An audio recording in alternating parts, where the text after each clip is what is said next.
이 우한 폐렴은 전파 속도가 엄청나게 빠르다는 겁니다. 그 사스와 메르스 그리고 우한 폐렴의 그 차이점은 무엇인가요? 그래서 사실 그 사스를 제가 겪은 게 의대생일 때 겪었고요. 메르스는 이제 전문의가 되고 나서 겪고 지금 이제 병원을 또 옮겨서 이제 새로운 이제 코로나 바이러스를 겪는데 그때그때마다의 그 제 인식도 약간 달라지는 것도 있고 그리고 양상도 다르고 그 국가가 대처하는 것도 달라요. 왜냐하면 그 전염병이 터졌을 때 정부가 또 다 다르거든요. 그래서 일단 사스 때는 우리나라 사망자 없었습니다. 메르스 때는 오히려 그게 2012년에 터졌던 일이 그 비행기 타고 온 뭔가 하나 이벤트 때문에 2015년에 우리나라에 터져가지고 그거에 대한 제대로 대처를 못해서 38명이 이제 숨됐던 사태가 됐거든요. 사실 사스와 메르스 우한폐렴의 차이점을 논하기 전에 저는 그 2002년도에 그 중국 그 광동성에서 벌어졌던 그 사스가 우리한테 시사하는 점이 있다는 것부터 말씀을 드리고 싶은데 일단 앞에서 계속 얘기했던 것처럼 인수공통 전염병이라는 게 가장 큰 각성을 주는 거예요. 사스는 박쥐였고 뭐 신종플루는 돼지가 중간에 매개가 좀 됐었었고 그다음에 메르스는 이제 낙타 이런 건데 결국 어떤 걸 시사하냐면 요즘에 원 헬스 개념이 있어요. 인간들만 챙겨야 되는 게 아니고 이 생태계 파괴의 문제랑 동물들의 그 위생 문제랑 그다음에 인간의 문제가 같이 연결돼 있다는 거죠. 그래서 지금 세상이 이렇게 초연결 사회이기 때문에 여기서 나비의 날개짓이 폭풍도 일으키는 건데 그러다 보니까 초위험 사회인 거죠. 상대방이 잘못되면 같이 그러니까 공생과 상생의 개념도 좀 각성을 시켜주는 이벤트고요. 두 번째는 이게 아까 그 메르스도 얘기했지만 비행기 탄 바이러스라는 거죠. 옛날 같으면 전 세계적인 팬데믹은 뭐 그렇죠. 감염력하고 큰 상관없이 걱정 안 했을 텐데 이게 퀀텀 점프라 그래가지고 비행기 타고 그냥 순식간에 가게 되는 거예요.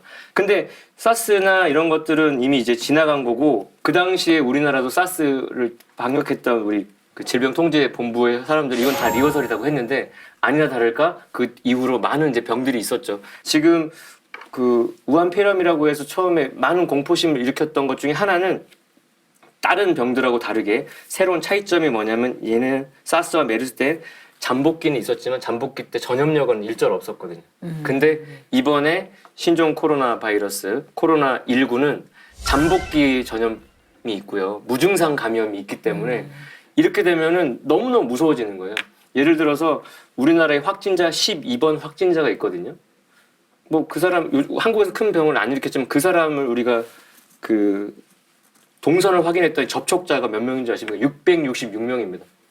한 명이 그렇게 퍼뜨릴 수 있다는 거죠. 근데 그렇게 확인된 사람이 돌아다니는 거는 우리가 파악이 되지만 증상이 없고 그렇죠. 뭐 무증상이고 해가지고 그 사람이 돌아다니면서 퍼뜨린 거에 대해서는 이거는 지역사회 감염을 퍼지는 거기 때문에 그때부터는 너무너무 무서워지는 거고 그때부터는 정말 그 대재앙의 경지로 간다. 그게 이번 사태가 우리한테 주는 큰 경고라고 저는 말씀드리고 싶습니다.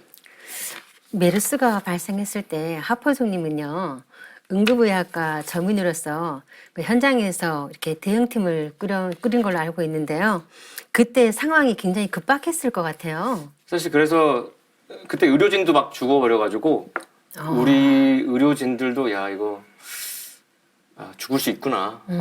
그리고 죽는 게 당연하겠다는 생각도 하게 되는데 일단 감염병 사태에서 가장 중요한 게 첫째 해외 감염을 차단하는 거고요. 두 번째는 국내 지역사회 감염 확산을 방지해야 되고 세 번째가 조기 진단과 치료인데 제일 중요한 거 해외 감염병 차단이 중요한데 메르스 때에 우리가 봤던 게 이번에는 더 크고 심각하게 다시 재현될 거라는 느낌이 좀 있습니다.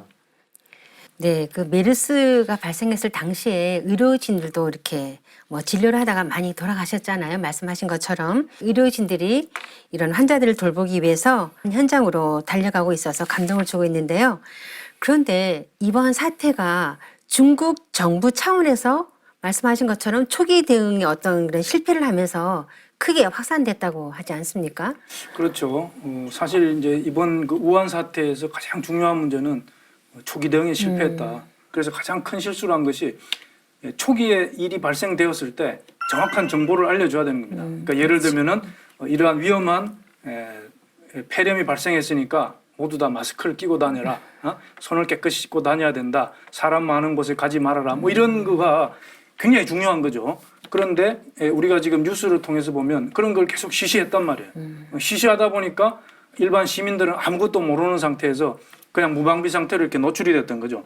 그래서 이 방역에 있어서 가장 중요한 것은요, 감염원을 이렇게 차단해야 됩니다. 감염이 되어 있는 사람은 강제 격리, 이 병원이라든지 그런 시설에 강제로 격리를 해서 이제 전문 의료인들이 이렇게 살뜰하게 보살피는 거고요.